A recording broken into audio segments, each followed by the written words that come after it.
Évangile de la fête de la Sainte Famille.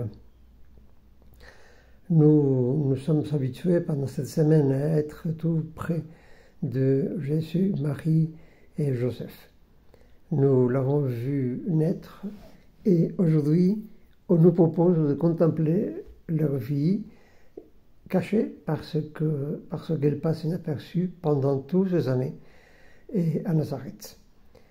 L'évangile d'aujourd'hui nous propose l'épisode de l'enfant perdu retrouvé dans le temple et à la fin, il souligne comment ils sont tous rentrés à Nazareth, leur ville. Cependant, dit le texte, l'enfant grandissait, se développait et se remplissait de sagesse. Et la grâce de Dieu reposait sur lui. Donc, pendant très longtemps, le Messie va commencer son travail rédempteur au sein d'une famille qui est une famille comme une autre, simple et normale. Rien d'extraordinaire ne semble se passer pendant ces années de Nazareth où Jésus passe la plus grande partie de sa jeunesse. Il y avait Saint Joseph, qui était le chef de famille, qui était le père légal, qui faisait tout ce qu'il pouvait pour soutenir Jésus et Marie par son travail. Lui qui avait appris de l'ange le nom qu'il devait donner à l'enfant, tu lui donneras le nom de Jésus. C'est lui qui devra donc protéger l'enfant. Il le fera, nous nous en souvenons, ce sont des événements déjà passés.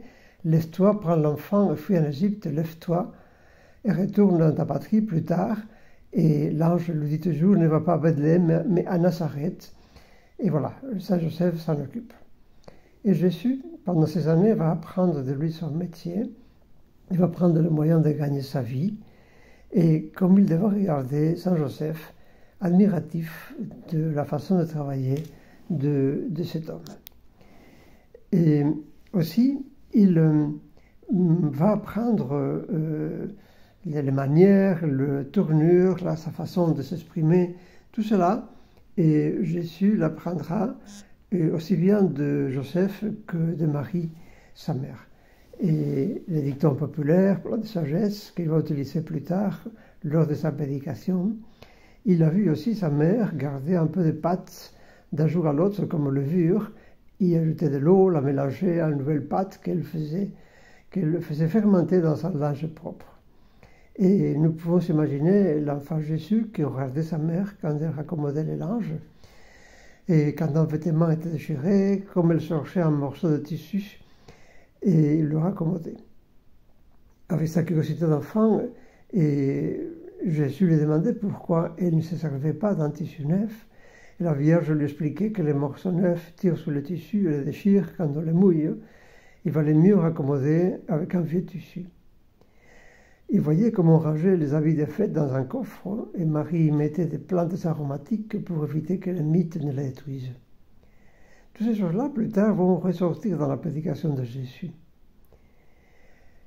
La presque totalité des journées que Marie a passées sur cette terre, disait Saint José Maria, se sont déroulées d'une manière bien semblable aux journées des millions d'autres femmes, elles-mêmes dévouées aux soins de leur famille, à l'éducation de leurs enfants, aux tâches de foyer qu'il fallait mener à bien. Marie va sanctifier jusqu'au plus petit détail de tout cela. De ces choses que beaucoup considèrent à tort comme insignifiantes et sans valeur. Le travail de chaque jour, les attentions à l'égard des personnes aimées, les conversations ou les visites des parents ou d'amis. Vie ordinaire, disait Saint José Maria, vie ordinaire bénie, qui peut être tellement pleine d'amour de Dieu. Entre Marie et Joseph, il y avait une affection sainte, l'esprit de service, la compréhension, le désir de se rendre la vie mutuellement heureuse. Voilà la famille de Jésus, sainte, exemplaire, modèle de vertus humaines, disposée à accomplir en tout la volonté de Dieu. Voilà, c'est un exemple pour nos foyers, pour un foyer chrétien authentique, qui doit être une imitation du foyer de Nazareth, un lieu où Dieu a sa place et où il est le centre de l'amour. Alors pensons à notre foyer. Est-ce que nous lui consacrons le temps et l'attention qu'il mérite? Est-ce que Jésus en est-il le centre? Est-ce que nous nous mettons en quatre pour les autres? La Sainte Famille devait réciter avec dévotion les prières qu'on récitait traditionnellement dans tous les foyers israélites. Tout ce qui se rapportait à Dieu avait sans aucun doute un sens particulier, un contenu nouveau pour eux. Quelle promptitude, quelle ferveur, quel recueillement dans la récitation des versets de la Sainte Écriture que les enfants hébreux devaient apprendre. Et nous, est-ce que nous apprenons à nos enfants les prières chrétiennes? Est-ce que nous préparons nos enfants en accord avec le prêtre de la paroisse au premier sacrement, la confession, la communion, la confirmation? Quand ils sont malades, est-ce que nous invitions les enfants à sortir de leur égoïsme naturel pour penser au Christ qui souffre? Est-ce que nous apprenons aux enfants à invoquer l'aide de la Vierge Marie et des saints? Où est-ce que nous en sommes de ces rosaires récités en famille? Est-ce que nous savons prier avec nos enfants, avec toute la communauté familiale, au moins de 100 ans? Et les enfants doivent apprendre, sans s'en rendre compte, qu'il y a un lien entre votre exemple de droiture dans votre pensée, dans vos actes, et la prière commune de chaque jour. C'est ainsi que, ne serait-ce qu'à la fin de la journée, il y aura comme un germe nouveau de paix à l'intérieur de chez vous, de chez nous. Et que vraiment, on puisse dire paix à cette maison. Je reviens à Saint José-Maria. La foi et l'espérance, disait-il, doivent se manifester par la paix avec laquelle on envisage les problèmes, petits ou grands, qui surviennent dans tout le foyer, et par l'ardeur qui permet de persévérer dans l'accomplissement de son propre devoir. C'est ainsi que la charité inondera tout et aidera à partager les joies et les peines qui peuvent se présenter. Elle aidera à sourire et à oublier ses propres préoccupations pour servir les autres. Elle aidera à écouter son conjoint ou ses enfants afin de leur montrer qu'on les aime et qu'on les comprend vraiment. Elle aidera à négliger les petites fictions sans importance, mais dont l'égoïsme pourrait faire des montagnes. Elle aidera enfin à mettre beaucoup d'amour dans les petits services dont est faite la vie commune de chaque jour. L'Église insiste que le mariage est une vocation. Et cette vocation matrimoniale conduira les époux à demander souvent la vocation de leurs enfants pour se consacrer avec abnégation au service du Seigneur.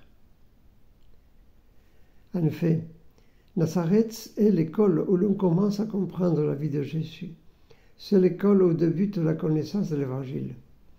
Ici, nous apprenons à observer, à écouter, à méditer, à pénétrer le sens profond et mystérieux de cette simple, humble et charmante manifestation du Fils de Dieu parmi les hommes. Ici, on apprend, même peut-être sans s'en rendre compte, à imiter cette vie de Jésus. Que la Sainte Vierge Marie, qui est mère de l'Église, soit également la mère de cette Église domestique que vous faites, que vous conformez.